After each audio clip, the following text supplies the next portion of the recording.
प्रकृतियत है जो भय विनाश भव जो ममल ज्ञानी पर जो देखो गुरु को धर्म को शास्त्र को बारंबार नमस्कार। श्री मंगलाचरण। हरिमानंद परम ज्योति चिदानंद जिन आत्मयम् स्वयं रूपं समं सोतं विंशे स्थाने नमस्कृत्यम्। बोलिए श्री ज्ञान समुच्चय साजी ग्रंथ आचार्य प्रवर सद्वर तारण कर्मलाचार्य जय हो जय हो जय हो। ओम नमः सिद्धम।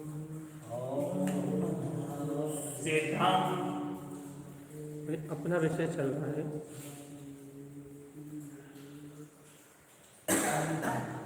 श्री ज्ञान समुच्चय सार। आचार्य तारण देव कह रहे हैं कि एक देव है, उसको नमस्कार करना। अभी देखो अपन ने सिद्धांत और सिद्धांतों के माध्यम से, तर्क से, अपनी अंतरात्मा से, उपादान को समझ के, निमित्त को समझ के, उद्गल को समझ के, अरिहंत भगवान की अंतर गुणों को जान के अपन ने अभी तक अर्थात आत्मा को सिद्ध करा है। लेकिन अब यहाँ गुरुदेव क्या कह रहे हैं? निश्चय परक। जो शुद्ध बात यहाँ आचार्य तारण समय कह रहे हैं वो भी देव को नमस्कार कर रहा है। लेकिन यहाँ जिस देव की वंदना आचार्य तारण देव कर रहे हैं वो देव है निःशुद्ध आत्मा। और आचार्य देव का पहला अभिवादन, पहला वंदन उस वीतराग अनंत चतुष्टय में निःशुद्धात्म देव को है जो परमानंद की ज्योति स्वरूप है, जो चिदानंदमय वीतराग तत्व है। लगे मैं ऐसे स्वयं के उस शुद्ध आत्म स्वभाव को, ऐसे वीतराग भाव से परिपूर्ण अपने निर्विकल्प आनंद में स्वभाव को विंद स्थाने नमस्कृतम, अपने ही स्वसमय में नमस्कार। ये ज्ञान समुच्चय सार जी का प्रारंभ है भाई। भैया ऐसा क्यों? ज्ञान समुच्चय सार जी का प्रारंभ ऐसा क्यों? अपने शुद्धात्म देव को वंदना क्यों? क्योंकि भैया शुद्धात्म शक्ति ही एक ऐसी शक्ति है, शुद्धात्म देव ही एक ऐसा देव है जिसके आश्रय से वीतराग का प्रकट, बिना अपने अभेद वीतराग गुण स्वभाव के आश्रय के कभी भी वीतराग का प्रकट। कई बार जीवों ने पूछा, अभी अली भाई से भी पढ़ रहे थे, कहने लगे भैया इस ग्रंथ में ऐसा लिखा है कि जो जीव शुभ भाव का आश्रय लेता है, कहले नपुंसक है। शुभ भाव में धर्म मानता है, कहने लगे वो नपुंसक है।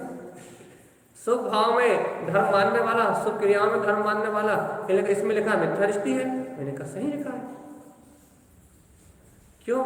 क्योंकि शुभ भाव आत्मा का स्वभाव नहीं, आत्मा का व्यवहार रूप परिणमन। और जो व्यवहार रूप परिणमन को ही धर्म मान ले वो पुरुषार्थी नहीं, वो नपुंसक है।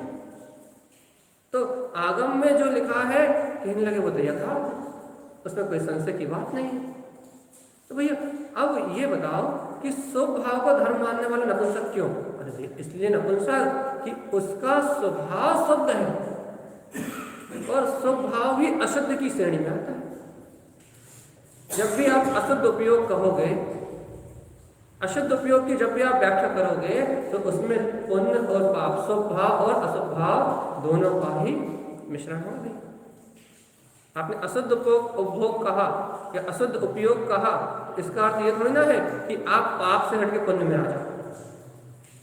अशुद्ध का मतलब अशुद्ध, चाहे पुण्य हो या पाप।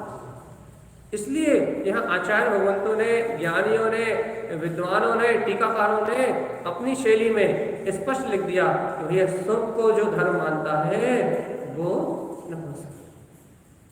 पुरुषार्थी नहीं। तो भैया क्या करें? वर्तमान व्यवहार जीवन में सुख की भूमिका छोड़ दें क्या? ऐसा उपदेश नहीं दिया। किसी विद्वान से, किसी एक श्रावक ने पूछा, क्या पूछा भैया, कि आश्रय लेने लोग कौन है? कहने लगे अभी वर्तमान में हम चैत्यालय नहीं जाए क्या? वर्तमान में तत्व चर्चा नहीं सुने क्या? वर्तमान में क्या बोलते संयमित भोजन ना करें क्या? एक विद्वान से पूछा कि आश्रय लेने में योग कौन है? भैया उस विद्वान ने कहा, देखो भैया, आश्रय लेने योग तो वीतराग प्रकाली भगवान आत्मा ही है, उसके अलावा कोई दूसरा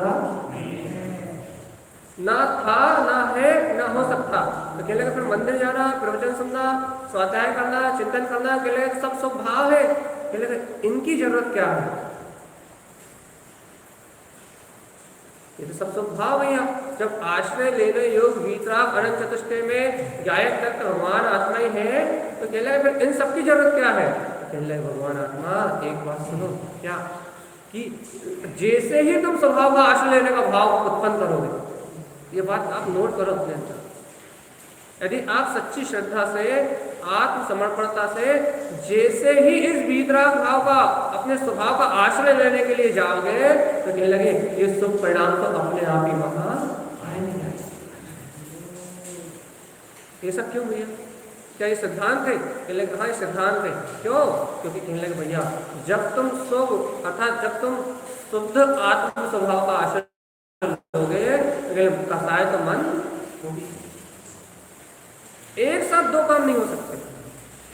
आप विषय पाप कसाय में डूबे हो, अशुभ परिणति में लीन हो और आपको वीतराग स्वभाव की अनुभूति हो जाए, ऐसा नहीं हो सकता। कहने लगे जब भी आप आत्म अनुभव की ओर बढ़ोगे, बहुत अच्छी बात है, जब भी आप आत्म अनुभव की ओर बढ़ोगे, स्वानुभव की ओर बढ़ोगे, मुक्ति की मार्ग की ओर बढ़ोगे, तो कहने लगे भैया आपकी कसाय तो मन होगी। और यदि कसाय मंद है तो मंद कसाय का व्यवहार स्वाध्याय करना है, चिंतन करना है, मनन करना है भैया, सदाचार में जीवन जीना है। समाधान हो गया अपना, अपन अब आगे चल रहा है। आश्रय लेने योग अपना वीतराग तत्व है। ये कह के क्या सिद्ध करना चाहते हो आप?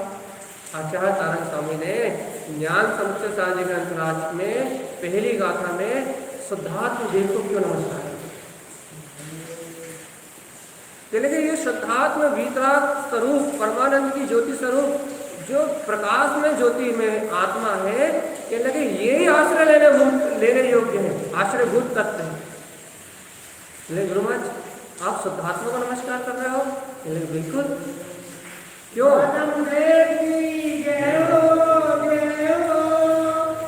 क्यों?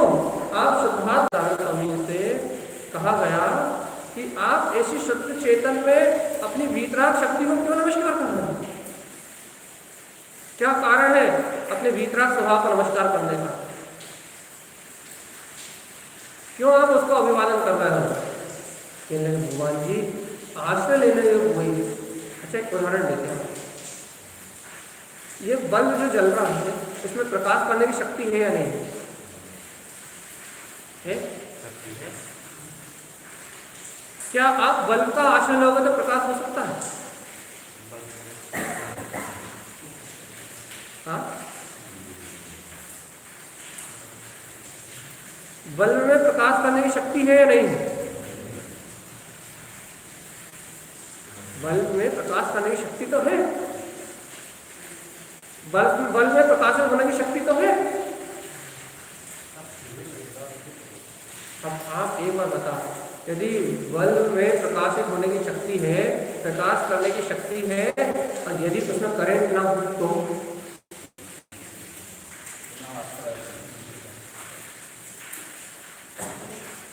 यदि उसमें प्रकाश ना हो तो, वो बिजली ना हो तो क्या 3 काल में भी बिना बिजली के बल्ब प्रकाश कर सकता है? क्या 3 काल में भी वो बल्ब बिना बिजली के प्रकाश दे सकता है? आप सही बताओ, आप बल्ब का आश्रय लेते हैं, प्रकाश का आश्रय लेते हैं?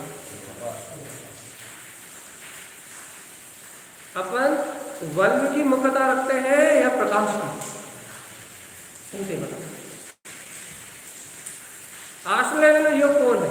बल्ब है शुभ परिणाम, शुभ की धारा, शुभ का चलने वाला परिणाम, और उसमें जो ऊर्जा बह रही है, जो करंट बह रहा है, जो शक्ति बह रही है, कहने लगे प्रकाश वो है। अब आप बताओ, आप अंधकार में बल्ब की शरण में जाते हो या प्रकाश की शरण में?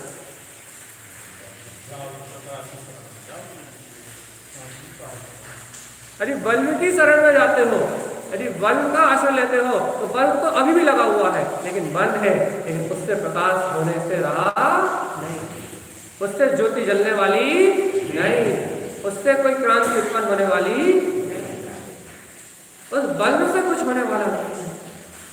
फिर भैया कैसे होगा, कैसे होगा, कब होगा? तो कहने लगे भैया जिस समय उस प्रकाश की शरण में जाओगे, तो जिस समय उस प्रकाश की शरण में जाओगे तो अपने आप ही सारा अंधकार, देखो बल्ब निमित्त है और वो अपनी योग्यता से परिणत हो रहा है, लेकिन प्रकाश उसमें प्राण है, चेतना है, अवलंबन लेने योग्य है। ऐसे भैया ऐसे ही ये आत्मा जो शुद्धात्म देव है, जो अपना चैतन्य में वितराग परम तत्व परमात्मा है, जो शुद्धात्म देव है, जो अपना अतीन्द्रिय आत्मा है, तो भैया ये गायक तत्व, ये चेतन शक्ति भगवान आत्मा, ये परम आनंद में ज्योति, ये ही वो प्रकाश है जिसका आप आचरण लोगे, जिसको आप आचरण रूप मानोगे तो सब आचरण अपने आप ही होगा, निमित्त अपने आप ही मिलेगा, आपका सदाचार में जीवन अपने आप ही होगा, आपके जीवन से अनाचार, अज्ञान, भ्रांति अपने आप ही अलग हो जाएगी। लेकिन कब? जब आप इस शुद्धात्म तत्व का आश्रय, देखो अंतर की बात है। आचार्य तारण स्वामी से भी पूछा गया था तो उन्होंने भी यही कहा था, भैया संसार तो आवई जावई, हम संसार, हम तो उस वितराग चेतन तत्व की बात करते हैं जिसके अवलंबन लेने से संसार छूट जाता है। भैया संसार तो पुण्य पाप की बात करता है जिसका अवलंबन लेने से अनंत संसार की वृद्धि होती है। संसार तो आने और जाने वाली अवस्था है, लेकिन आचार्य तारण स्वामी कहते हैं परमानंद परम ज्योति, मैं उस परम आनंद की ज्योति के केंद्र को नमस्कार करता हूँ जिसमें चिदानंद जन आत्मनम, जिसका अवलंबन लेने से चिदानंद में अपना वितराग आत्म तत्व प्रकट हो जाता है। चले कहाँ प्रकट होता है? चले स्वयं रूपम समम शुद्धम, जो स्वयं का वितराग शुद्ध स्वभाव है, कहने वो जिसके अवलंबन से प्रकट होता है, ऐसे विंद स्थाने नमस्कृतम, ऐसे निर्विकल्प आनंद स्वरूप में अपने वितराग तत्व को, शुद्ध आत्म स्वभाव को नमस्कार करता है। प्रथम बंधन देव को, कौन से देव को?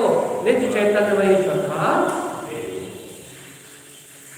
ये है तारण स्वामी की गाथा पहले नंबर।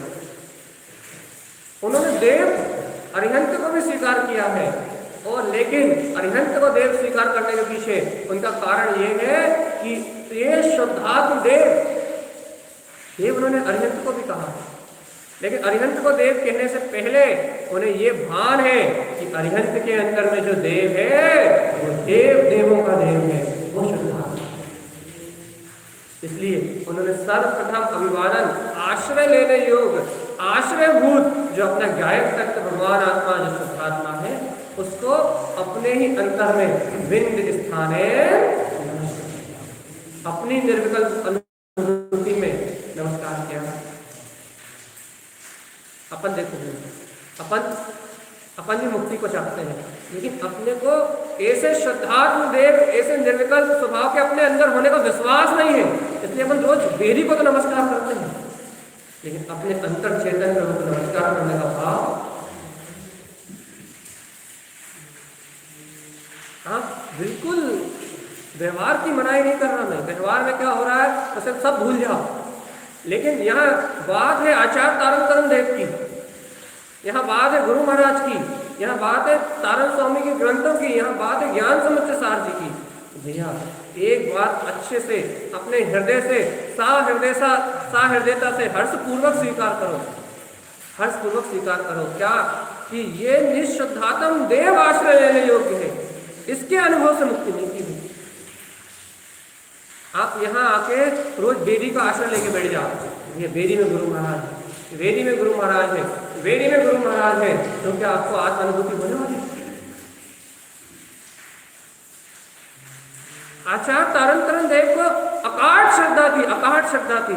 उन्हें अंतर का इतना दृढ़ श्रद्धान था, इतना गहरा श्रद्धान था कि भैया देव यदि इस लोक में कोई है, इस त्रिभुवन में कोई है, तो मेरा निःशुद्धात्मा है। तो भैया ऐसे निःशुद्धात्मा देव को वो अपने अंतर में स्वयं, वो अपने अंतर में स्वयं नमस्कार कर रहा है, स्वयं निशंक भाव से नमस्कार कर। वही अपनी स्थिति देखो, अपनी स्थिति देखो। अपन गुरु महाराज को तो नमस्कार करने का राग उत्पन्न कर लेते हैं, बाहर में वेदी को नमस्कार करने का अनुराग को उत्पन्न कर लेते हैं, बाहर में जिनवाणी को नमस्कार करने का राग को उत्पन्न कर लेते हैं, लेकिन अपने को अकाट श्रद्धा न होने से मेरे अंतर में वो निज चेतन शक्ति बह रही है, मेरे अंतर में वो ज्ञायक शक्ति बह रही है, तो अपने निज चेतन भगवान आत्मा को, अपने निज ज्ञायक तत्व को नमस्कार करने का भाव अपने उत्पन्न नहीं। ये नमस्कार करने से अभिप्राय है आत्मा की प्रतीति। विंद स्थान नमस्कृतम अर्थात वो तत्व प्रतीति में बढ़ता है। परमानंद की ज्योतिर्मयी चिदानंद के अनुभव को प्रकट करने वाला स्वयं का शुद्ध वीतराग स्वभाव कहने लगे विंद स्थाने नमस्कृतम, स्वयं की अनुभूति में आ रहा है, स्वयं की प्रतीति में आ रहा है। और जब वो वीतराग तत्व स्वयं की प्रतीति में झलकता है, भैया बाहर के करोड़ों नमस्कार एक तरफ और आत्म तत्व की एक समय की प्रतीति, एक समय का शुद्धात्म अभिवादन, एक समय की निर्विकल्प अनुभूति, अरे एक समय की आत्मा की प्रतीति कि मैं ज्ञायक तत्व भगवान आत्मा हूँ, करोड़ों पुण्य एक तरफ और एक समय की इस प्रतीति काल में जो शुभ आश्रय होता है वो एक बाहर। हमने कहा था ना, बिजली का यदि बिजली का करंट 220 वोल्ट का आ रहा हो तो बल्ब अपने पूर्ण प्रकाश के साथ जलता है, और यदि 100 वोल्टेज 100 वोल्ट आ रहा हो तो वो बल्ब भी बंद हो जाता है। तो शुभ का आश्रय लेने से शुभ नहीं बढ़ता, त्रिकाली का आश्रय लेने से शुभ अपने आप बढ़ता। शुद्ध का आश्रय लोगे तो शुभ अपने आप बढ़ता है। भैया वोल्टेज आपका 220 वोल्ट का आना चाहिए कि मैं ज्ञायक तत्व भगवान आत्मा ही। वोल्टेज में कमी नहीं होनी चाहिए, वोल्टेज में कमी नहीं होनी चाहिए। बल्ब में तो प्रकाश करने की शक्ति, आपका वोल्टेज बराबर आ रहा हो तो भैया वो प्रकाश को देखो। ऐसे ही आपको यदि अपने ज्ञायक तत्व की प्रतीति आ रही है, ज्ञान विज्ञान में अपने वीतराग तत्व की प्रतीति आ रही है, तो भैया वो ज्ञान विज्ञान में तत्व की प्रतीति के लिए शुभ आश्रय तो अपने आप होंगे, शुभ आश्रय तो अपने आप होंगे, शुभ क्रियाएं तो अपने आप होंगी, सदगति में तो जीव अपने आप ही जाएगा। भैया 63 तलाक़ के महापुरुष आदि की जो उत्कृष्ट पर्याय है वो सब सम्यक दर्शन, सम्यक दृष्टि जीवों की है।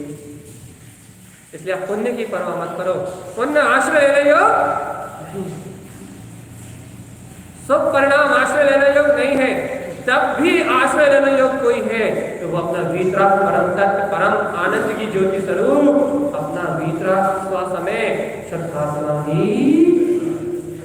अंतर हृदय में, अंतर आत्मा से उस ज्ञायक तत्व की प्रतीति रखो। भगवान आत्मा उस ज्ञान विज्ञान में तत्व की प्रतीति रखो, क्योंकि वो ज्ञान विज्ञान में तत्व की स्वस्वभाव की प्रतीति भैया वही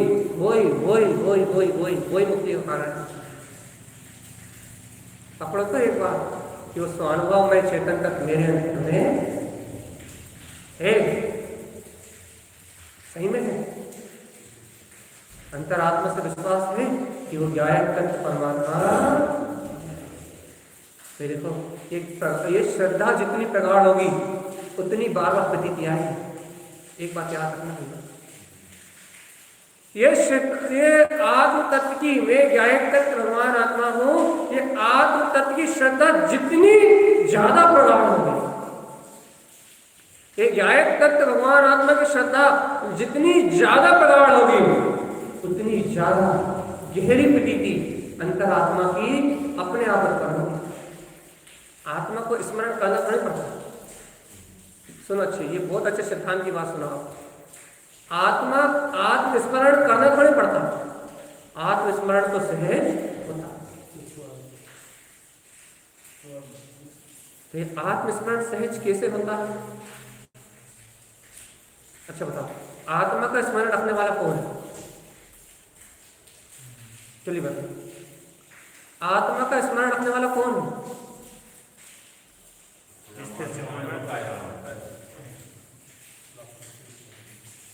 सीधी बात है भैया, आत्मा का स्मरण रखने वाला स्वयं आत्मा अर्थात स्वयं ज्ञान है। स्वयं ज्ञान है, आत्मा का स्मरण रखने वाला स्वयं ज्ञान है। तो भैया आत्मस्मरण हमें रहता क्यों नहीं है? आत्मस्मरण हमें होता क्यों नहीं है? अरे भगवान, तुम स्वयं को श्रद्धा से स्वीकार करते नहीं हो, इसलिए आत्मस्मरण नहीं होता। इसलिए अनंत काल से आत्मा विस्मरण, जितनी गहरी स्वीकारता होगी उतनी गहरी प्रतीतियां है, उतनी गहरी प्रतीतियां है। एक बात याद रखो, जो जीव जितने गहरे श्रद्धा से मार्ग से चलता है उसका मार्ग उतना 100% टका हुआ होता है। क्यों? क्योंकि हमने आपसे पहले बताया कि दर्शन मोहिनी कर्म का क्षयोत्सम होने के बाद ही, दर्शन मोहिनी कर्म का क्षयोत्सम होने के बाद ही मोक्ष मार्ग प्रारंभ होता है। और यदि दर्शन मोहिनी कर्म बना रहे तो चारित्र मोहिनी में कितनी भी अधिक मंदता आ जाए तो भी मुक्ति मिलने वाली नहीं। इसलिए कहते हैं, इसलिए बार बार कहा जाता है, इसलिए बार बार बताया जाता है, इसलिए बार बार समझाया जाता है कि हे जीवात्मा, जो भव्य आत्मा श्रद्धान के मार्ग से आगे निकलते हैं, गहन श्रद्धान के मार्ग से आगे निकलते हैं, वो जीवात्मा यथार्थ मुक्ति के मार्ग को प्राप्त करते हैं।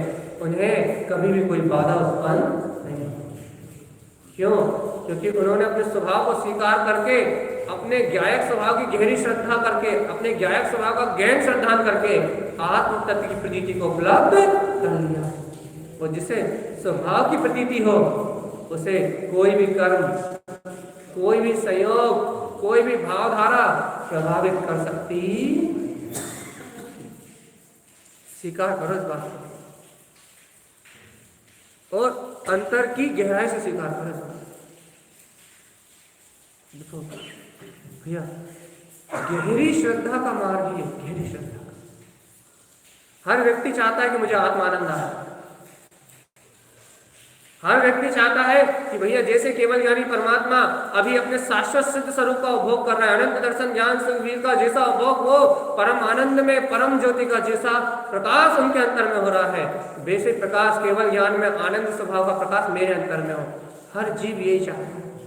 मोक्ष मार्ग को चाहने वाला, अंतर आत्मा को स्वीकार करने वाला हर श्रावक यही चाहता है भैया कि जैसे केवल ज्ञानी परमात्मा ने अपने पूर्ण केवल ज्ञान को प्रकाशित कर लिया, वैसे मैं भी अपने प्रकाश में, अपने आनंद में प्रकाशित रहूं। हर श्रावक ये चाहता है, लेकिन भगवान जी तो भूल जाता है इस चाहत में क्या कि ये केवल ज्ञान उनको मिलता है, ये परमानंद उनको मिलता है, ये वीतरागता उसे प्रकट होती है, ये गायक की मस्ती, ये परम आनंद उनके अंतर में झलकता है जो गायक मात्र की श्रद्धा करके गायक मात्र में दृढ़ रहते हैं, और जिनके अंदर थोड़ी भी पर्याय की कामना होती है, थोड़ी भी पर्याय की चाहना होती है, थोड़ा भी पर पदार्थ के प्रति आकर्षण होता है, भैया जो थोड़े से भी कर्मों से भ्रमित होते हैं उन्हें ये परम आनंद की ज्योति प्राप्त नहीं होती। वास्तव में परम आनंद की ज्योति प्राप्त करना चाहते हैं, वास्तविकता में यथार्थ में परम आनंद की ज्योति को उत्पन्न करना चाहते हैं, यथार्थ यदि यथार्थ में परम आनंद की ज्योति को उत्पन्न करना चाहते हो तो हे भव्य आत्मा, इसी समय प्रगाढ़ श्रद्धा करो कि वो परम आनंद मेरे अंदर में निवास कर रहा है। इस श्रद्धा के ज्वर से उस परम आनंद की प्रतीति आ जाएगी। तुम शब्द नहीं सुनोगे, शब्द अतीत वो परमात्मा तुम्हारे अनुभव में बढ़ेगा। और इस वर्तना का नाम मोक्ष मार्ग है, इस वर्तना का नाम मोक्ष मार्ग है, इस वर्तना का नाम मोक्ष मार्ग है। चेतन आत्मा अरे कहना सुनना तो सब व्यवहार है, सुनना समझना तो सब व्यवहार है। जब वो ज्ञायक तत्व परमात्मा अपने ज्ञान में वर्तना में आता है तब मुक्ति का मार्ग प्रारंभ। भैया एक सहज सी बात सुनो ना, यदि बल्ब में प्रकाश ना हो, बिजली ना हो तो प्रकाश होना संभव नहीं। प्रकाश के रूप में परिणमित होने वाली है बिजली, बल्ब तो एक निमित्त है। ऐसे ही भैया आवृत्ति की दशा निमित्त है, अणुवृत्ति की दशा निमित्त है, महावृत्ति की दशा निमित्त है, ये सारे निमित्त है। लेकिन इनमें प्रकाशित होने वाला वो वीतराग चेतन तत्व है, तो परमानंद की परम ज्योति है। बल्ब तो निमित्त है भैया, बल्ब के अंदर लगे हुए एलईडी, बल्ब के अंदर लगी हुई सारी इंस्ट्रूमेंट, सारी आईसी, सारे कनेक्टर, सारे कंडेंसर, ये सब निमित्त है। पंच अणुव्रत हो तो निमित्त है, 18 क्रियाएं हो आवृत्ति की तो निमित्त है भैया, 53 क्रियाएं हो तो निमित्त है, और महाव्रत रूप 28 मूल गुण हो तो कहने के वो भी निमित्त है। कहने के प्रकाश तो बिजली से ही होगा, ऐसे ही अनुभूति तो वीतरागता तो रत्नांतर तो चेतना से प्रकट होगा, परम आनंद की ज्योति से प्रकट होगा। उस परम आनंद की ज्योति के बिना मोक्ष मार्ग बनने वाला। अब अंतर हृदय से बताओ, क्या ऐसे परम आनंद ज्योति स्वरूप अपने विंध्य स्थान में विराजमान उस ज्ञायक तत्व को तुम नमस्कार करते हैं, उसका अभिवादन होता है नहीं? श्रद्धा का श्रद्धा है, आस्था का आस्था है। हम एक बात यथार्थ जाना चेतन, बुद्धि विलास की कितनी चर्चा सुन लो, कोई भी उपलब्धि नहीं होने वाली। लेकिन एक बार अंतरात्मा के बहुमान से भरे हुए ये जिनेन्द्र भगवान के वचनों को सुन लो और उन्हें स्वीकार कर लो, तत्काल प्रतीति आएगी, और प्रतीति मोक्ष मार्ग का लक्षण है। श्रद्धा मोक्ष मार्ग का लक्षण है, आत्म प्रसन्नता मोक्ष मार्ग का लक्षण है, तत्व का बहुमान मोक्ष मार्ग का लक्षण है, क्षयोपम ज्ञान मोक्ष मार्ग का लक्षण नहीं। चेतना लक्षणों, चैतन्य लक्षण से उत्पन्न हुई शुद्धात्मा की भावना, ये मोक्ष मार्ग का लक्षण है। अंतर हृदय से चेतन लक्षण में वीतराग तत्व की अंतर हृदय से उत्पन्न हुई भावना, ये मोक्ष मार्ग का लक्षण है, अंतर आत्मा की अनुभूति का लक्षण है। लेकिन भगवान जी बाहर से बहुत सारी क्रियाएं कर ली जाए तो वो मोक्ष मार्ग का लक्षण। हाँ, मोक्ष मार्ग का व्यवहार जरूर है, और व्यवहार निश्चय शाश्वत है। और वो व्यवहार कब? जब निश्चय अनुभूति में भरत रहा, तो निश्चय अनुभूति में नहीं है, निश्चय श्रद्धान में नहीं है, निश्चय स्वीकारता में नहीं है, तो वो व्यवहार लक्षण भी नहीं है। स्वीकार तो करो एक बार, विंध्य स्थाने हाथ जोड़ के सर झुका के नमस्कार करोगे तो नमस्कार नहीं है। अंतर में आत्म स्वभाव की श्रद्धा सहित यदि एक बार प्रतीति आ जाएगी कि मैं ज्ञायक तत्व भगवान आत्मा हूं, तो उस अभेद सत्ता से मिलन रूप वो शाश्वत नमस्कार है, और जिस नमस्कार का फल केवल ज्ञान की प्राप्ति है। केवल ज्ञान उपजेगा भगवान किसको? किसको किसको उपजेगा?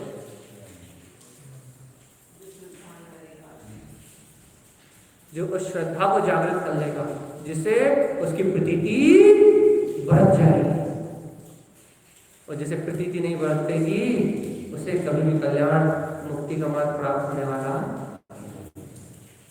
देखो आज हम सीधी सीधी बात कर रहे हैं, क्योंकि सीधे सीधे लोग बैठे, सीधा सीधा विषय है, बिल्कुल भी इधर उधर की बात नहीं कर रहे, सीधे सीधी बात कर रहे हैं भैया, सीधा सीधा श्रद्धा का विषय। आप सीधा सीधा पीने वाली बात कर रहे हैं, सीधा सीधा पीने वाला अमृत। ये समझो ये अमृत ही मात्र ऐसा अमृत है जो मुक्ति का कारण है। ये अमृत ही मात्र ऐसा अमृत है जो कल्याण में निमित्त है। इसके अलावा और कोई कल्याण का निमित्त नहीं है।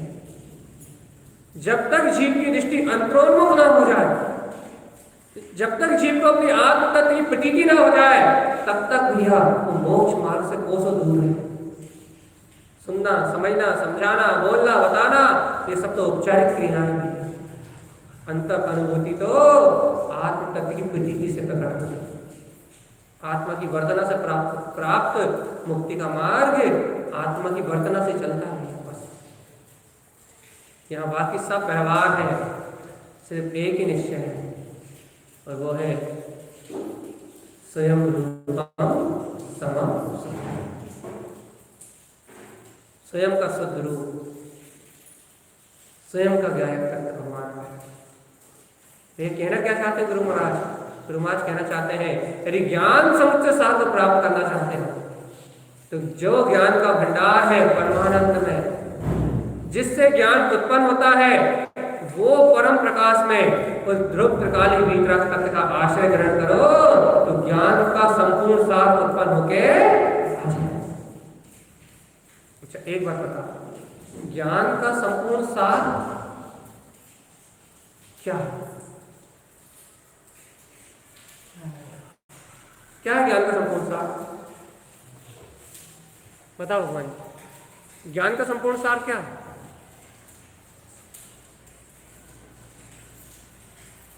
इतना अच्छा उदाहरण दिया था हमने। प्रकाश का, बल्ब के प्रकाश का सार क्या है? क्या है?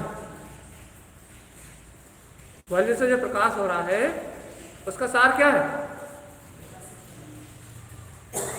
बिजली।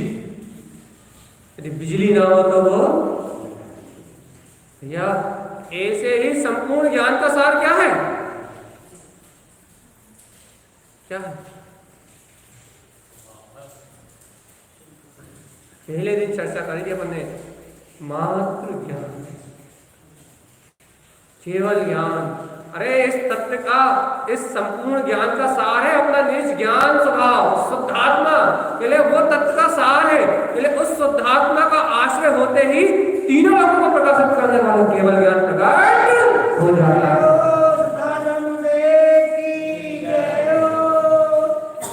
संपूर्ण ज्ञान का सार वो शुद्धात्मा तत्व की प्रतीति आना है। पढ़ना, पढ़ाना, सुनना, याद करना, लेकिन ये ज्ञान का सार नहीं है, ये तो अज्ञान है, ये तो क्षयसम ज्ञान है, ये तो बौद्धिक ज्ञान है। देखो अपन देखो, एक उदाहरण देते हैं पंडित जी, आपकी जिज्ञासा का समाधान हो जाएगा कल वाली। जैसे अपन यहाँ गाथा पढ़ना है, परमानंद परम ज्योति, तो पहले दर्शन उपयोग परमानंद परम ज्योति देख रहा है। पहले दर्शन शक्ति से समान प्रतिभास रूप परमानंद की परम ज्योति दिख रही है। उसके अनंत समय बाद अपने को बुद्धि में जानने में आ रही है कि यहाँ परमानंद की परम ज्योति दिख रहा है। कितना अंतराल हो गया, मेरे कितने समय बीत गए? कहने लगे अनंत। कहने लगे अच्छा, दर्शन उपयोग से ज्ञान उपयोग में आने में अनंत समय बीत गए? अनंत समय बीत गए। मतलब हमारा दर्शन उपयोग कभी हुआ और हमारा ज्ञान उपयोग कभी हुआ। इसका मतलब ये हुआ कि ये शुद्ध दर्शन और ज्ञान उपयोग नहीं हो रहा है। ये चक्षु दर्शन से मैंने इन शब्दों को देखा, बहुत अच्छे से चक्षु दर्शन से मैंने इन शब्दों को देखा, और उस चक्षु दर्शन से इन शब्दों को देखने के बाद मन ने इन शब्दों को कितनी देर बाद कहा? असंख्यात समय बाद। और बुद्धि में इस सत्य को कब जाना? अनंत समय बाद। अब बताओ भैया, कितना अंतराल हो गया, कितना अंतराल हो गया। इसका मतलब ये जो अपन ने जाना, ये जो अपन ने देखा, वो सारा जानना देखना इंस्ट्रूमेंटों के आधीन था। काम तो दर्शन ज्ञान की शक्ति कर रही है, लेकिन ये एक इंस्ट्रूमेंट से इंस्ट्रूमेंट का काम चल रहा है। जैसे कि भैया नीचे मीटर से बिजली आई, कहाँ आई भैया? बोर्ड में। अब बोर्ड से खटका चालू हुआ तो फिर वो आई बल्ब में, और फिर प्रकाश हुआ। कितना समय लग गया? पहले नीचे मीटर से, पहले नीचे मीटर में आई, खंभे से मीटर में आई, मीटर से बोर्ड में आई, बोर्ड से स्विच चालू होने के बाद बल्ब में आई। कितना अंतराल हो गया। ये तो खंड खंड करके जान हुआ, ये तो खंड खंड करके देखना हुआ। और वो भी कितना जानना कितना देखना, जितना आपकी मन बुद्धि का अभाव है, जितने निमित्त सामने है, जितना सहयोग सामने है, उससे अधिक ना जानना, उससे अधिक ना देखना। सब खंड खंड जानना, खंड खंड देखना, और वो भी सीमित अवस्था को जानना, सीमित अवस्था को देखना। ये अवस्था तो छद्मस्त तक है, छद्मस्त तक है, केवल ज्ञान के पहले तक। ये हो जाता है जहाँ दर्शन उपयोग ज्ञान उपयोग एक होता है, जहाँ केवल ज्ञान का प्रकाश होता है, वहाँ ये अवस्था मिला जाती है। केवल दर्शन और केवल ज्ञान में अभेद अखंडता से जाना जाता है। तो अपन कितने अंतराय से जान पाए हैं भैया, ये बता कि आप क्या सिद्ध करना चाहते हो। अपने को लगता है ना कि अपन इन्हें देखा और जान पाए हैं, अपन देखना जान पाए हैं। अपने को ये भ्रांति टूटना चाहिए कि अपन देखते कभी और जानते कभी। देखा आज और जान पाए कल, ऐसे ही परिणाम है। उदाहरण के लिए एक जैसा उदाहरण, देखा अभी और जान रहे हैं कल। ये तो बहुत पुराना जानना पुराना देखना नहीं हो गया। ये सिद्धांत से क्या सिद्ध करना चाह रहा हूं भैया, ये जो जान रहा है, देख रहे हो, ये सब कर्माधीन है। सब पुराना जान रहा है, पुराना देख रहा है। दिख कभी रहा है, जानने में कभी आ रहा है, कर्म कभी बने थे और उदय में कभी आ रहे हैं। ये पूरा संसार एक भ्रांति कर्म उदय रूप जानने और देखने में आ रहा है। भगवान सत्य कुछ भी,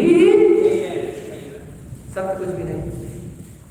खंड खंड जानना है, खंड खंड देखना है, या खंड खंड जानना देखना, सब कुछ माया के अलावा और कुछ भी।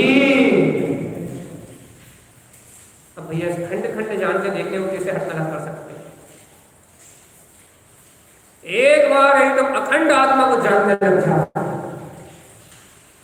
एक मात्र तो मैं ज्ञान मात्र हूं, ऐसे अखंड आत्मा की अनुभूति में प्राप्त कर लो। एक बार तुम्हें निर्विकल्प शुद्धात्म स्वभाव की अनुभूति हो, उस निर्विकल्प दशा में जो ज्ञान जानेगा पूर्ण शुद्ध स्वभाव की अनुभूति को, कहने लगे वो अखंड को जानना होगा। और जिस दिन वो अखंड एक समय के लिए जानने में आएगा, उस दिन अनंत काल के लिए तेरा सारा कार्य सिद्ध हो जाएगा। तू अपने सिद्धत्व को प्राप्त करने की पात्रता को प्रकट कर लेगा, तो ये सम्यक की अनुभूति हो जाएगी। ये उदाहरण मैंने क्यों दिया? एक समय की आत्म अनुभूति की महिमा बताने के लिए नहीं। एक समय की आत्म अनुभूति की महिमा तो अलग है, उसकी महिमा तो अनंत है। अरे एक समय की जो तुम्हें आत्म प्रतीति हो रही है, जो तुम्हें आत्मा की एक समय की प्रतीति हो रही है, उस आत्म प्रतीति से ये अनंत केवल ज्ञान उपजेगा, अंतर आत्मा का ज्ञान उपजेगा, अंतर भेद ज्ञान उपजेगा। आपको भेद ज्ञान करना नहीं पड़ेगा, आपको तत्व निर्णय करना नहीं पड़ेगा, आपको तत्व चिंतन करना नहीं पड़ेगा। प्रतीति आने से आपका ज्ञान स्वयं अपने ज्ञान स्वभाव की ओर उन्मुख होगा और पर पदार्थों से भिन्न होगा। चिंतन की धारा अपने आप प्रकट होगी, मनन की धारा अपने आप प्रकट होगी, ज्ञान की अमृत धारा, ज्ञान धारा कर्म धारा के भेद अपने आप अंतर में हो जाएगा। कि देखो आत्म प्रतीति जहाँ है, आत्म सुमरण जहाँ है, तो लगे वहां ज्ञान धारा, और आत्म विस्मरण जहाँ है वहां कर्म धारा। एक समय की आत्म प्रतीति में इतनी ताकत है, प्रतीति में इतनी ताकत है, फिर निर्विकल्प अनुभूति में कितनी होगी, और निर्विकल्प अनुभूति में इतनी ताकत है, फिर निर्विकल्प गायक तत्व भगवान आत्मा में कितनी। इसलिए परमानंद बल्ब का आश्रय छोड़ दो भगवान, बिजली का आश्रय लो। उस आश्रय हो चैतन्य शक्ति का आश्रय लो, उसका आश्रय लेने से बल्ब जैसे निमित्त तो हजारों मिल जाएंगे। अरे बल्ब नहीं मिलेगा तो हेलोजन मिलेगी, निमित्त तो मिलेंगे भैया। निमित्त की चिंता मत करो, निमित्त तो इस लोक में ठसाठस भरे हुए हैं। आप तो सिर्फ अपने गायक तत्व भगवान आत्मा का आश्रय लो। हे भावना, बहुत खतरनाक उदाहरण दिया है हमने। सब कुछ पुराना हो जाएगा यदि इस तरीके से विचार करने लगे, और ये अनुभूति से सिद्ध हो जाएगा कि हम जान नहीं रहे सब, ये तो मजबूरी में जानने में आ रहा है कर्म उदय के कारण। मैं आपको जान रहा हूं, ये मेरी भ्रांति है। ये तो कर्म उदय की व्यवस्था में ये झलकना निश्चित है मन बुद्धि में। मैं आपसे बोल रहा हूं कि मेरी भ्रांति है, ये इस समय का कर्मनिर्जन परिणमन है, ये सब परिणमन ही होना है। ये परिणमन अपनी योग्यता से हो रहा है, ये जान में नहीं रहा। जानने में ज्ञान है पीछे, ये नहीं कह रहा कि ज्ञान नहीं है, लेकिन ये जो जानना हो रहा है ना, वो इंस्ट्रूमेंटों से जानना हो रहा है। वो जो इंस्ट्रूमेंटों से जानना हो रहा है वो कर्माधीन व्यवस्था है, वो आत्माधीन स्वतंत्र व्यवस्था नहीं है। यदि चिंतन आपको आ जाए ना, तो ये सारा जानने वाला झूठ हो जाए आपके लिए। जितना भी जानने में आ रहा है ये सत्य इसलिए लगता है कि मैं जान रहा हूं और मेरे को जानना, मैं इन सबको जान रहा हूं, ऐसा अहंकार, ऐसे गर्व के कारण, ऐसी मिथ्या धारणा के कारण ऐसा लगता है कि मैं इन सबको जान रहा हूं। लेकिन तू जान नहीं रहा पगले, तू तो इन कर्मों को भोग रहा है। जानने वाला तो जानने वाला को जानता है। एक और गजब को उदाहरण देते हैं हम आपको। आत्मा गदगद हो जाएगी। आप आंखों से देखते हो या नहीं? व्यवहार से, बाहर से, हाँ, आंखों से देखते हो या नहीं? देखने की बात कर रहे हैं। आंखों से देखते हो या नहीं है? नहीं, आंखों से देखते नहीं हो तुम। अरे निमित्त अपेक्षा से क्या छोड़ो, तुम निमित्त अपेक्षा से भी आंखों से नहीं देखते। अरे आंखों में जो ज्योति है उससे देखते हो। आंखें तो मुर्दा के पास भी, आंखें तो मुर्दा के पास भी है, लेकिन आंखें से कहाँ देखा जाता? आंखों में जो ज्योति बसती है, आंखों में जो ज्योति निवास करती है, वो ज्योति से दिखाई देता भैया। आंखें देखती तो सबकी देखती, आंखें नहीं देखती, देखती ज्योति। ऐसे ही भगवान आत्मा बिल्कुल ऐसे ही, जैसे आंखें नहीं देखती ज्योति देखती है, वैसे ही चेतन आत्मा यहाँ जो कुछ भी दिखता है वो इन इंस्ट्रूमेंटों से नहीं दिखता ज्ञान में ही है। परम ज्योति, ज्ञान ज्योति झलकता उसमें ही है, लेकिन अनादिकाल से मिथ्या मानता कर ली कि हम इन इंस्ट्रूमेंटों से जानते हैं, हम इन खंड खंड पदार्थों को जानते हैं, हम इन अवस्थाओं को जानते हैं। मैं आपको जान रहा हूँ, आपसे मिल रहा हूँ, आपसे बोल रहा हूँ। इन मिथ्या मानता के कारण से, इन मिथ्या संस्कारों के कारण से मेरी आत्मा निरंतर पतन कर रही है, मेरी आत्मा विकास नहीं कर पाती। खंड खंड जानने के कारण से, देखा कभी, जाना कभी, कर्म बांधे कभी थे, संयोग का उदय हुआ था कभी, भाव कभी किए थे, स्कंद रूप में उदय आज आ रहा है। बंधे हजारों साल पहले थे, करोड़ों साल पहले थे, करोड़ों सागरों पहले थे, उदय में आज आ रहा है।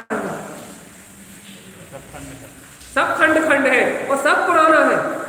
पुद्गल अपनी योग्यता से परिणमित हो रहा है, चेतन अपनी योग्यता से परिणमित हो रहा है। यहाँ है क्या यथार्थ? सब झूठ है। इस सबको झूठ जान के, इस सबको माया जान के, इस सबको भ्रांति जान के एक बार तू जाएगा तो भगवान आत्मा का श्रद्धा कर। यदि एक बार भी तेरी बुद्धि आ गई मैं गायब करता भगवान आत्मा,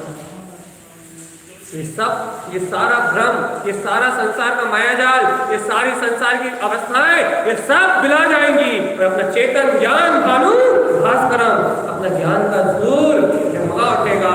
और जब ज्ञान सूर्य स्वानुभूति प्रमाण, जब अंतरात्मा से ज्ञान सूर्य जगमगाएगा, तब ज्ञान समुद्र साथी प्रारंभ होगा और तब नमस्कार होगा परमानंद ज्योति।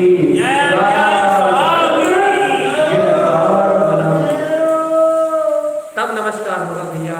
स्वयं रूपम समम शुद्धम वेद स्थाने मैं उस श्रद्धात्म देव को नमस्कार करता हूँ जो परम आनंद की ज्योति, चिदानंद ज्ञान घन पिंड वीतराग से भरा हुआ शुद्ध चेतन रूप है।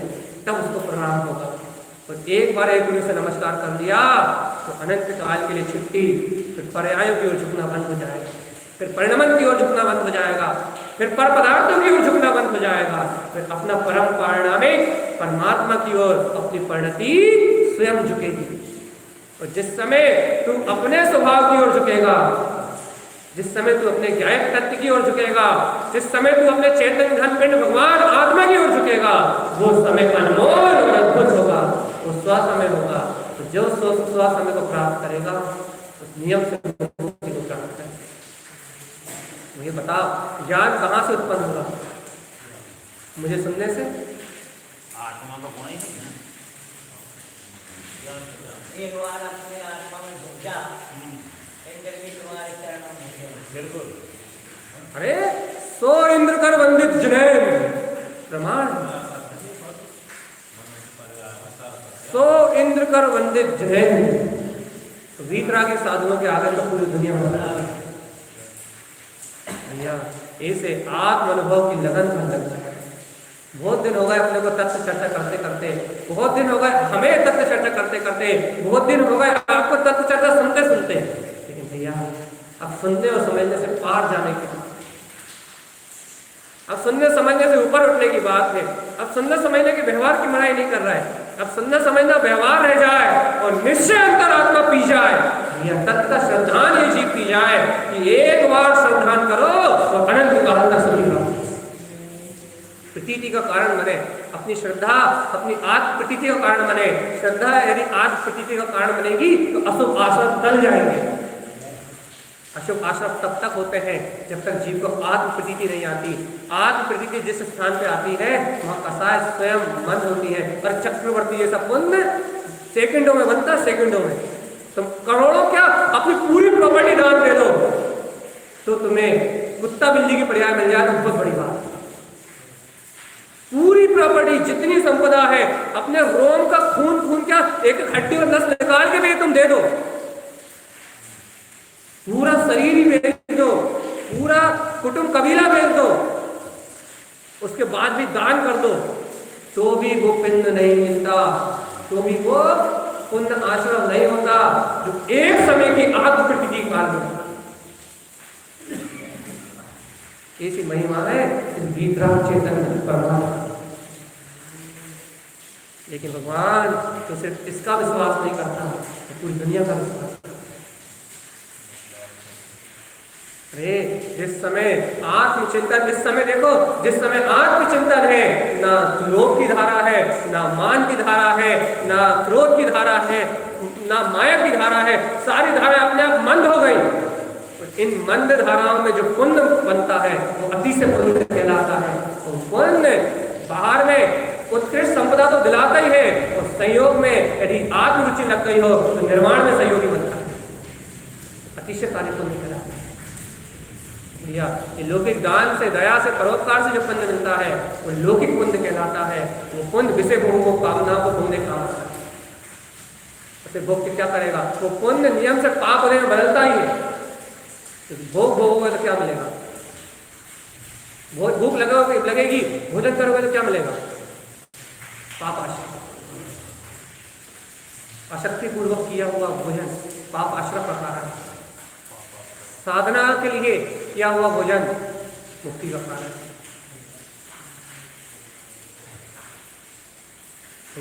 अब तो छेद चाहो, आत्म प्रकृति सहित भोजन करोगे तो मुक्ति में जाओगे। साधना के लिए किया हुआ भोजन कल्याण का कारण, और भोगों के लिए किया हुआ भोजन पतन का कारण। हाँ? कितने खाते हो तो भूख लगाती है, पहले पेट का खाना एक बार खा लिया और भगवान पंचम काल में, चौथे काल में, अरे चौथे काल की छोड़, चौथे काल के प्रारंभ में बहेड़े के बराबर इतना सा भोजन करो और 3-4 दिन तक रखा। पंचम काल को वेदना का काल क्यों कहा? तो पंचर शरीर भैया सुखम सुखा काल, सुखम सुखा काल में, सुखम दुखा काल में, इन कालों में जीव की जो सहनन है वो अधिक है। जीव की जो सहनन है वो उत्कृष्ट है, और सहनन अधिक होने के कारण से एक आध हफ्ते में भूख लगती है, एक आध गिलास भोजन करते हैं और एक आध हफ्ते के लिए प्रसाद हो जाता है।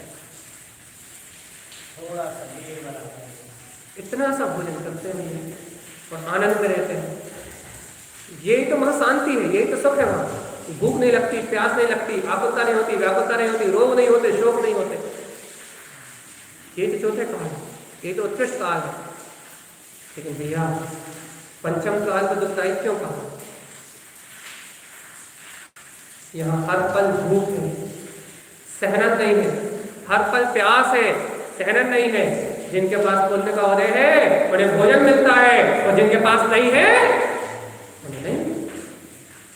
यह पंचम काल का बहुत अच्छा समय चल रहा है कि आपके पास पुण्य उदय है, आपको भोजन मिल रहा है, आपके पास संपदा है। कुछ 200-500 या 1-2 हजार साल बाद इस पंचम काल में ऐसा समय देखोगे भोजन नहीं होगा, सिर्फ भूख होगी। थोड़े समय बाद और छठम काल में तो भैया सूर्य का प्रकाश ही नहीं है, भोजन ही नहीं है। वहां तो एक दूसरे को मारोगे और खाओगे, 20 किलो मिट्टी एक दिन में खाओगे, लेकिन एक बूंद भी तृप्ति होने वाली ये कालों की व्यवस्था है। 20 किलो मिट्टी खाने के बाद भूख नहीं मिटेगी, दिन रात खाएगा, दिन रात का दिन तो होगा ही नहीं, सिर्फ सूर्य का उदय तो होगा ही नहीं, सिर्फ घनघोर अंधकार के अलावा कुछ रहने वाला थोड़े समय में। मात्र 19-19 हजार साल बाद, नहीं 18.5 साल बाद, 18.5 हजार साल बाद ये दृश्य आपको इसी भूमि पे देखने मिलेगा। इसलिए तो कह रहा है भगवान चेत जाओ, ऐसा काम करो, तुम्हारे जन्म ही नहीं लेना पड़ा। चेत जाओ। यदि आत्म दर्शन हो गया, एक बार भी आत्मा की प्रतीति आवे तो देवायु बन जाएगी उसी समय, उसी समय देवायु बन जाएगी। यदि एक बार भी शुद्धात्म स्वभाव की प्रतीति आ गई, सत्य का श्रद्धान हो गया, तो उसी समय देवायु बन जाएगी। और देवायु का बंद हो गया तो तुम्हें इन कालों को देखना नहीं पड़ेगा। यदि बाहर से भी सुखी होना चाहते हो तो अपने गायक तक की प्रतीति को प्रकट करके शुद्धात्मा का स्मरण करो, जिन्हें भगवान की वाणी का स्मरण करो, वस्तु स्वभाव का श्रद्धान करो।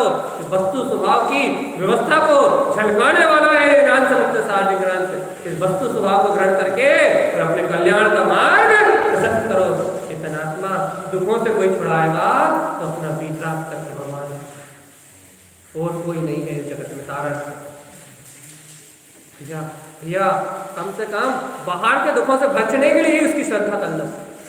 इस पंचम काल के आगे के दुख, इस छठम काल के आगे के दुख, दुर्गतियों के आगे के दुख नहीं भोगना चाहते हो तो आज उस परमात्मा को, जिन्हें भगवान के वचनों को, वस्तु स्वरूप को अपनी आस्था का विषय बना लो। क्योंकि वस्तु स्वरूप तुम्हारी आस्था का विषय बन गया, अशुभ आस्था को अपने आप चले जाएगी। और नहीं तो तुम दिन भर मंदिर में बैठे रहो तो भी बाहर निकलोगे, अरे एक कदम भी उठाओगे जीव को इनके बीच में अनुकंपा भाव नहीं है, हिंसा का दोस्त तो हिंसा नंदी रोज रुझान तो हो ही रहा है। तो घर से यहाँ तक आया तो क्या हिंसा से आ गए? हिंसा तो भीतरा के साधु चलते हैं, उनके अलावा कोई नहीं। भगवान घर से यहाँ तक आ रहा है तो पाप, श्वास ले रहा है तो पाप, बोल रहा है तो पाप, हिल रहा हो तो पाप, मन वचन काय के तीनों योगों में परिणमन हो रहा है तो पाप। एक स्थान ऐसा नहीं है जहाँ पाप ना हो। जब तक मिथ्यात है पाप जीव का बाप है, साथी है। जब तक मिथ्यात है, जब तक पाप जीव से एक पल के लिए अलग होने वाला, कितनी पुण्य की क्रिया कर लो पाप आश्रय रुकेगा। इसलिए कहते हैं आत्मस्मृति होते भी ये सारी अवस्थाएं मिल जाती है, सारे अशुभ आश्रम टल जाते हैं, ऑटोमेटिक शुभ आश्रम होता है। इसी आत्म तत्व की महिमा है भगवान की, ऐसी गायक तत्व की महिमा है, ऐसे वीतराग तत्व की महिमा है। सुख का आश्रय लेने से कोई सुखी नहीं होता, शुद्ध का आश्रय लेने से सुख अपने आप होता है और अंतर आत्मा में शांति, सुख और आनंद की वर्षा भी होती है।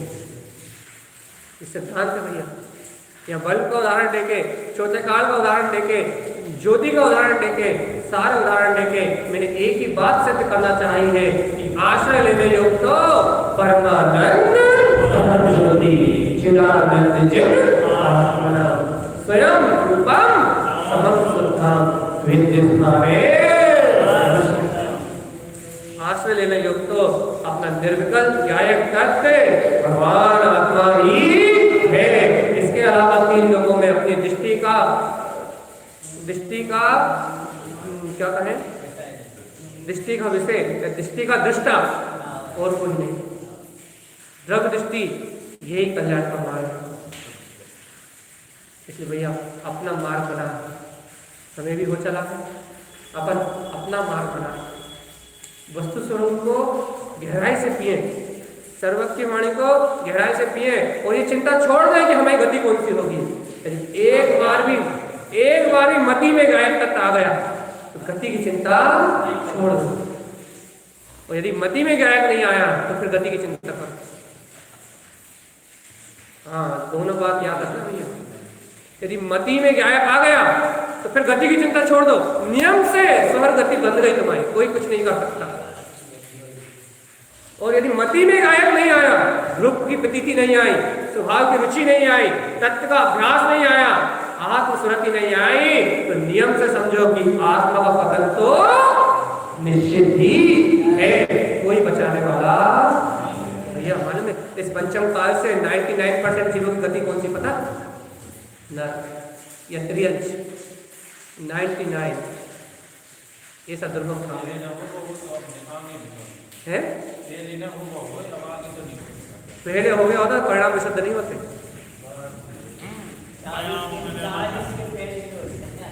और सुनो, यदि आपका पहले हो गया होता तो परिणाम विशुद्ध नहीं होते।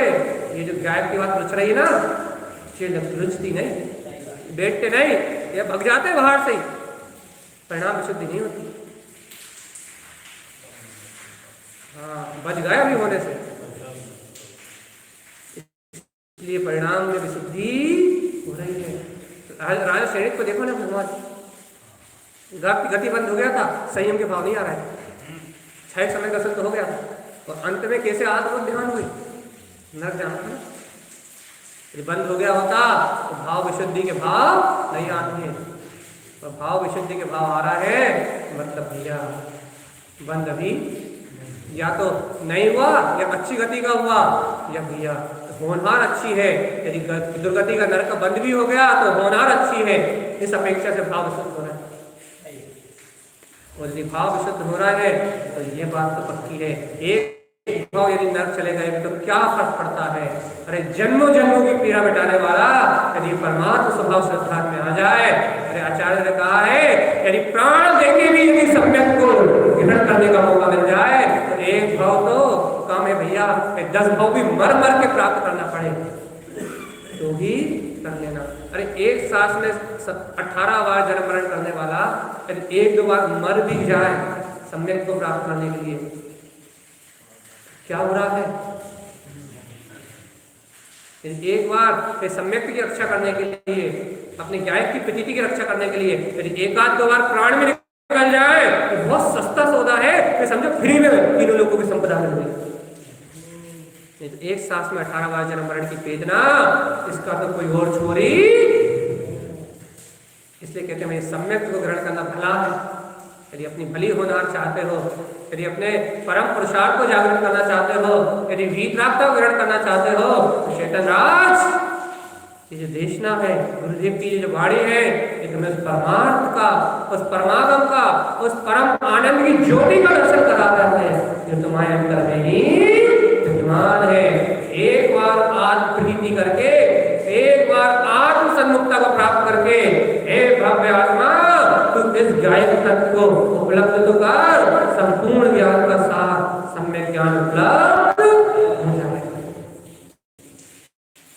अंतरात्म अनुभूति प्राप्त करते ही केवल ज्ञान की प्रकाशित ज्योति प्राप्त होने लगेगी अपने आप। भैया ऐसा अपना अंतर साधना का मार्ग बने, ऐसी अपनी रुचि में लगे। और अपन भैया बाहर से नमस्कार तो कई बार कर चुके, अपनी आत्म प्रतीति के सहित अपन एक बार अपने गायक तत्व को नमस्कार करें। भैया ये भाव भ्रमण मिटे। अरे अब तो अहंकार छोड़ दो भैया, देखो हाथ जोड़ के कह, अब तो अहंकार छोड़ दो। क्या मिलेगा अहंकार करके? न पुत्र काम में आएगा, न पति काम में आएगा, और जो अहंकार किया है वो भी काम में नहीं आएगा, नरकों में बेदना का कारण बनेगा। तो जब महत्व तिल तिल करके देह के खंड में चिल्लाएगा तब वो अहंकार दीनता में परिवर्तित हो जाएगा। इसलिए हे बाबा जी, अब तो मन का गारक तोड़ दो, अब तो अहंकार छोड़ दो, अब तो गुरु की वाणी, आचार्य महंत की वाणी को अंतरात्मा से स्वीकार करो। इससे